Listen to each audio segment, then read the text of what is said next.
Xbox's Dev Direct 2025. It is just concluded for the day, and I believe this was a pretty exciting show for a number of reasons. This is probably one of the first times in a very long time that Xbox actually has quite a bit of titles to present us with in the first half of the year. And this hasn't been done in quite a long time. I couldn't tell you the last time they actually had a fleet of games that come out within the first 6 months of the year. So this is a very nice surprise from this Direct.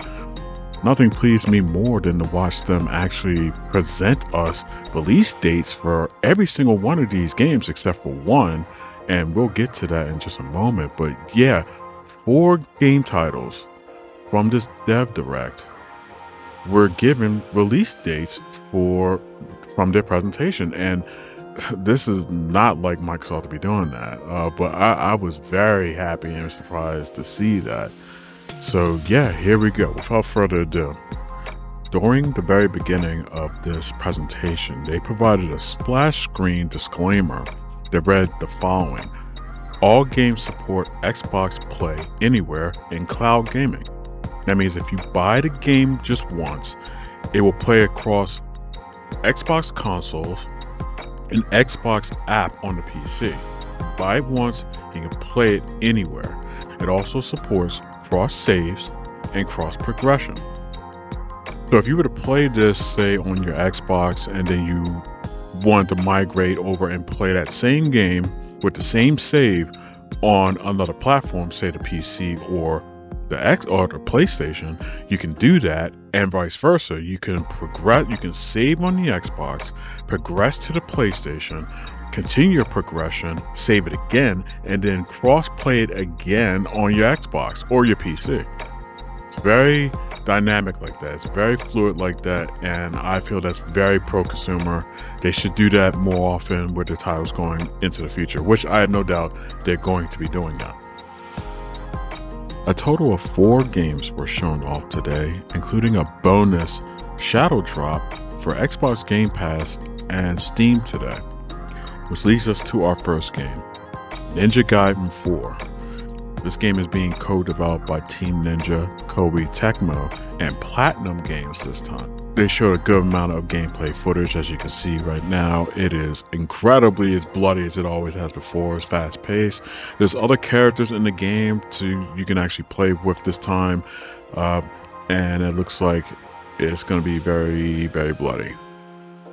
I must have forgotten about this, but when Ninja Gaiden 3 came out, that was over 10 years ago. So a decade has gone by before Ninja Gaiden 4 has been in the works, and here it comes. 2025. It's gonna be this fall. This was the surprise game that they wouldn't show off during the initial advertisement for the Dev Direct. So it was Team Ninjas and Platinum Games Ninja Gaiden 4 for this fall. Team Ninja has decided to surprise us with a second surprise, as a Shadow Drop is happening today for Ninja Gaiden 2 Black, and this game has been rebuilt from the ground up using Unreal Engine 5. You can see from the footage here how it looks grandly improved from the one way back in the day, from the 360. This game dates back as a 360 game, and here it is in current generation, rebuilt from the ground up, Unreal Engine 5, and the game looks bloody gorgeous. There might be additional surprises within this game, but it is available right now to download today on Steam and Xbox Game Pass for console and PC. This was a wonderful Shadow Drop that we weren't expecting. To be honest, I wasn't expecting any more Shadow Drops due to how Hi-Fi Rush was perceived as a Shadow Drop. That game was great, those many years ago. But Shadow Drops don't seem to have that big of a success. But this is a Shadow Drop of a remake, so hey, this might actually turn out a little bit better than before and might be better perceived. And this is a game that everyone adored back in the day. So Ninja Gaiden 2 Black, remade under Unreal Engine 5. I'm going to be downloading this game for sure. I'm not sure if I'm going to finish it. That game is difficult as hell. But I will be downloading it for sure and checking it out. So next up, we get another look at South of Midnight from Compulsion Games. The premise of this game is you're playing as a 19-year-old girl. She's in search of her missing mother. The game has a very unique look of what looks kind of like cell shading mixed with stop motion animation. It's a very unique look. I like the way it looked. The environment looks a lot like it would be a cross between Louisiana and New Orleans. I'm gonna say it's closer to Louisiana than any other state, but this is based on Southern American folklore from the state of Louisiana or New Orleans. This game has a very unique style of animation. It looks very stop motion kind of animation and like a Tim Burton style movie. It looks really cool. I dig it, and I'm going to be playing it through that mode. I know you have the ability to switch it off if you so choose, but I'm going to have it on. I'm going to play through it as it's originally intended, and play through the normal animations of the game. It looks like it could be pretty entertaining as far as its character and folklore storytelling. I'm very intrigued by how far they're going to go as far as this gameplay. And if it's a very successful game, I could see them adding additional DLCs towards different parts of either the state or the city of where this character resides in. There's many different directions this game looks like it could go in as far as its storytelling. I think we're all going to enjoy the ride of this one. South of Midnight gave us a release date of April the 8th. 2025. Comes out just in a few months, so April the 8th. So we next get another look at Expedition 33 from Sandfall Interactive. This is a turn-based role-playing game for those that enjoy their RPGs. The Western style JRPG, but this developer is actually from France. The game is actually based on 19th century France, and it revolves around a character named the Paintress. Now, the Paintress, from what we've been told, the Paintress is an antagonist character that appears in this fantasy reality and splashes on what seems to be some type of large building or structure, the number 33. And what that signifies is the in-game characters age to the age of 33. And after that, they disappear. They disappear or they die. It's not very clear if they actually disappear to their death or if they just happen to disappear from reality but are still alive. That's something we're gonna have to find out when we actually play through the game. The premise of this is that you are a band of rebels that set out to find and stop the Paintress from continuing this type of mass exodus. Year after year, that number declines down further down. So whoever reaches, say, you hit 33, that one year, you disappear. The very next year, it hits 32, 31, 30, so on and so forth. People are disappearing at younger and younger ages. You are setting out to stop this from the Paintress. This game has been developed for the past 6 years, and it looks very, very enticing. This game is day one on Xbox Game Pass and PC, as well as PlayStation 5. It also comes out on PlayStation, and it drops April the 24th.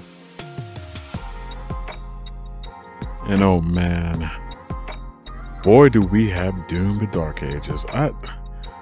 Taking another look at Doom the Dark Ages, I am highly impressed with this game, from the environment, the enemies, the character design, the weapon design, the sheer sense of violence, the sheer sense of destroying anything in your path in this game. It's just going to be one havoc time playing through this game.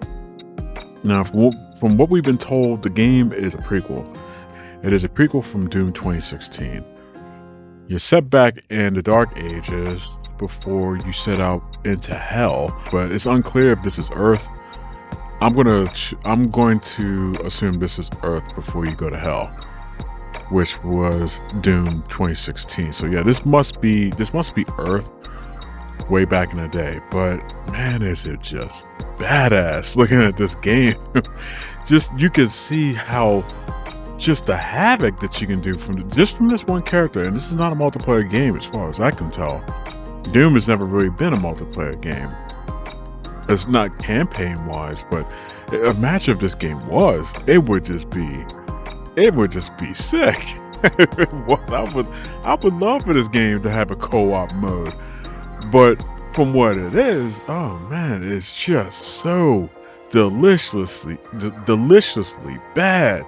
I love what we're seeing here. The shield with the blades on it that can just be thrown as a gauntlet to hit enemies and sever body parts. Yeah, the shield bounces back like a boomerang after severing body parts. It can stick onto body parts. You call it back. It's nice. And then you have what looks like an iron flail that you can hit enemies with and bash their heads in or bash whatever body parts in. Oh man, this game's gonna be a whole lot of fun. I'm getting real nostalgic with how cool and this game's environment is. It's old yet new. I mean, we're familiar with these types of environments when it comes to Doom 16, probably all the way back to Doom 3 when we had true 3D environments with textures and all. But yeah, this game is in the same vein as 2016 and Doom Eternal.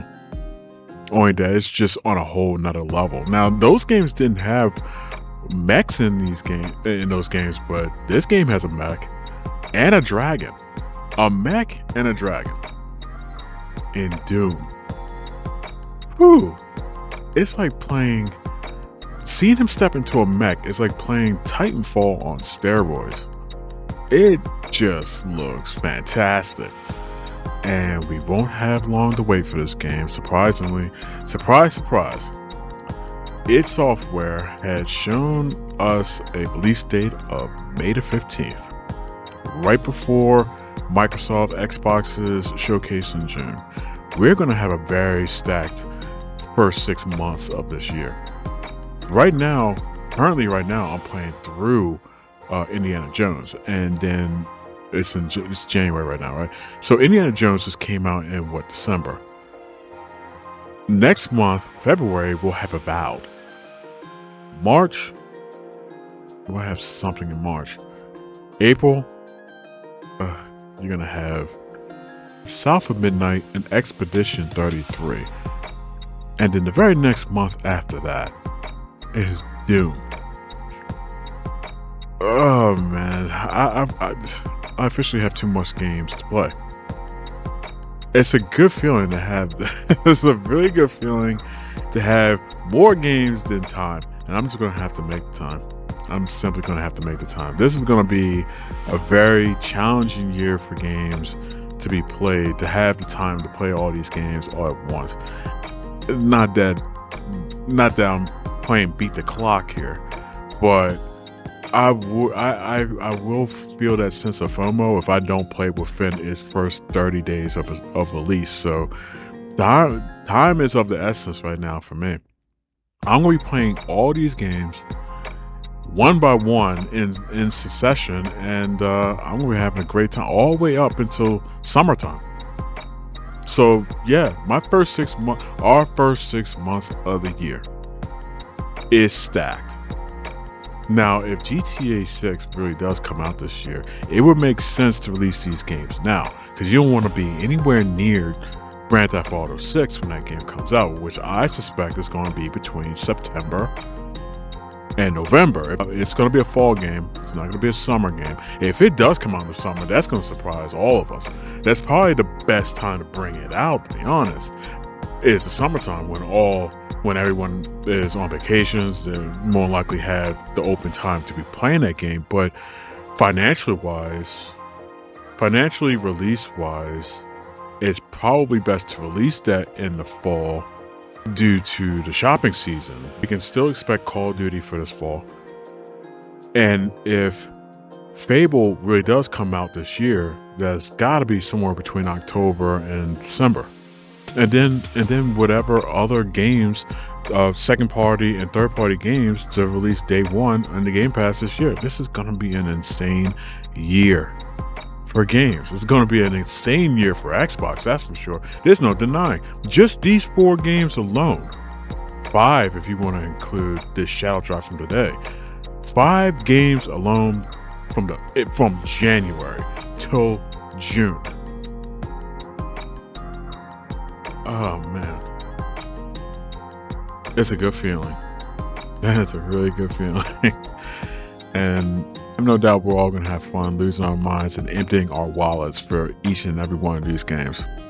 I think it's safe to say that we can count on these Dev Directs as an annual show because it's the 3rd consecutive Dev Direct that we've had in 3 straight years. And I have no doubt that next year we're going to get a 4th one. So we can probably set our watch to these Dev Directs every January, followed by probably partner previews between now and June. And then in June, we'll get the Xbox primary showcase for the year. And then whatever they're going to sprinkle in between Gamescom and the Tokyo Game Show, and maybe PAX East, and then they will round up the year with the Game Awards at the Jeff Keighley's Game Awards. So yeah, this is a very nice thing for them to do, that we pretty much know when they'll actually do a Dev Direct. If it won't be January or December, it's going to probably be February, but they seem to be aiming right within the first 30 days of January. We can almost set our watches to that, so that's a good feeling to know.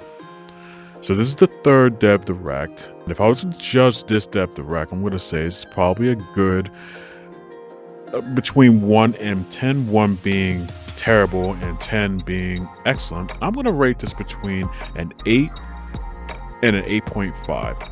I'm going to give it an 8 and not a perfect score or a 9, simply because I'm not entirely sure how many people care too much about Expedition 33. I like the way that game looks, and I'm excited to actually play it. I have a newfound love for Western style RPGs. This is not a JRPG, but I do feel that some people will think that's a boring part of the show. Either that or maybe South of Midnight. I don't feel that South of Midnight is going to be for everybody. I'm going to give South of Midnight its fair share. I really hope I enjoy that game, and it has a very interesting, unique take on Southern American folklore with a new age twist. So I'm going to give it a shot. I really hope that game turns out pretty well, but I have all faith in id Software to make this Doom the best it could ever be. It's looking like it's going to be the best Doom we've ever laid our hands on. So let the good times roll. And with that being said, I am Musical Weapon. Come back again. We'll do this again.